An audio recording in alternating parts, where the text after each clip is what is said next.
दूसरी बात यह कि जो आपने भी बात की सती साहब सैलाब के हवाले से, यकीनन देखिए मुश्किल वक्त है। आपने देखा प्राइम मिनिस्टर साहब ने खुद दौरा किया, वफाकी हुकूमत I think I would say सूबाई हुकूमत के साथ मिलकर NDMA उसमें किरदार अदा कर रहा है। और अभी भी शायद कुछ देर कबल आई बिलीव NDMA ने कोई एक अपडेट भी दी है इस हवाले से। इस बात की मुझे ज़्यादा खुशी है कि NDMA भी किरदार अदा जी NDMA। और आपको याद है 2022 में भी ये NFRCC बनी थी जी जी, जो कि एक कमेटी बनाई गई थी 2022 में जब सैलाब आए थे। उस टाइम पे भी प्राइम मिनिस्टर शहबाज शरीफ साहब ने बहुत हिम्मत दिखाई थी और बड़ी लीडरशिप दिखाई थी। और सैलाब को जिस तरीके से उस चैलेंज को हमने टैकल किया था सिंध बलूचिस्तान में बिलखसूस आपको याद है। तो इस दफ़ा फिर से उसी तरह इसको देखा जा रहा है। अब सैलाब मुतासरीन की मदद, रेस्क्यू एंड रिलीफ एफर्ट्स, उसके बाद रिहैबिलिटेशन पे जो जोर है। आपने देखा कि दीगर वज़रा खैबर पख्तूनख्वा गए, ऊपर GB जगह गए, वहाँ पर चाहे बिजली का निज़ाम हो, चाहे अगर कहीं सड़कें या उसकी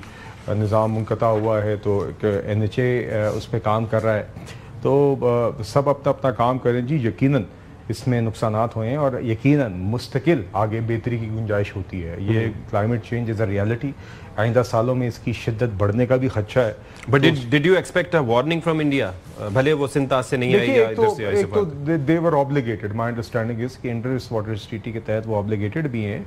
तो लेकिन उन्होंने उस बुनियाद पे नहीं किया जी। उन्होंने किया सिफारती जराये से बताया, इंडस वाटर कमिश्नर्स के जरिए। बस अगेन बस हम उम्मीद करते हैं कि वो ट्रीटी को जो अबाइड करने की उनकी जिम्मेदारी है उसको करना शुरू करें। बाकी देखिए पाकिस्तान कह चुका है कि we have won the war but we want peace. तो हम चाहते हैं कि भारत भी होश के नाखून ले और फाइनली समझदारी से काम ले। मगर अगर वो नहीं लेता तो ऐसा नहीं है कि हम उनके मरूने मिन्नत है। हम अपना दिफा करना जानते हैं। पानी के हवाले से भी आपको याद है नेशनल सिक्योरिटी कमेटी के दौरान ये बात हुई थी कि अगर इस हवाले से किसी भी किस्म की छेड़खानी हुई तो it will be considered as an act of war.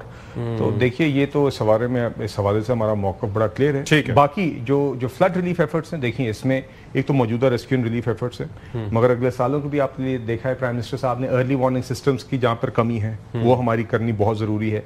वो बड़े इश्यूज हैं। देखिए हम पाकिस्तान लीस्ट मीटिंग ममालिक में से मगर मोस्ट अफेक्टेड में से है। उसमें जो ग्लोबल क्लाइमेट जस्टिस के अंदर हमारा जो एक हिस्सा बनता है वो हमें ज़रूर हासिल करना है। तीसरा, यकीनन हमें देखना है कि जहाँ पे तजावज़ात हैं जो कि फ्लड प्लेन्स पे हैं या फ्लड प्रोन इलाकों में हैं, उसको हमें मिल के ये सूबाई वफाकी हुकूमतों को whole of the government approach के साथ हमें उसको एड्रेस करना होगा। तो काफ़ी चीज़ें जो हमारे इख्तियार में जो हमें करनी ज़रूरी है वो हमें बिल्कुल टैकल करना होगा। शर्मिला साहब, योर थॉट्स ऑन दैट? पहले तो ये है कि बड़ी कामयाब कार्रवाई, और आप ये देखें कि भले वो खैबर पख्तूनख्वा की साइड हो, वजीरिस्तान की साइड हो या उससे लेके बलूचिस्तान की साइड हो, यानी कि एक एक लम्हे आपको चौकस रहना पड़ता है। और आई एम ग्लैड कि हमारी सिक्योरिटी फोर्सेस इतने बहादुरी से ये काम कर रही हैं और जान हथेली पर रख के। तो ये आप ये देखें चैलेंजेस एक जगह नहीं है, हर तरफ ही हैं। शुक्रिया सती साहब। नो डाउट चैलेंजेस इस वक्त पूरे पाकिस्तान में हैं, चाहे वो सैलाब के हवाले से हो, मौसमियाती तब्दीली के हवाले से हो, चाहे वो दहशतगर्दी के हवाले से हो। And I think we are a proud nation today.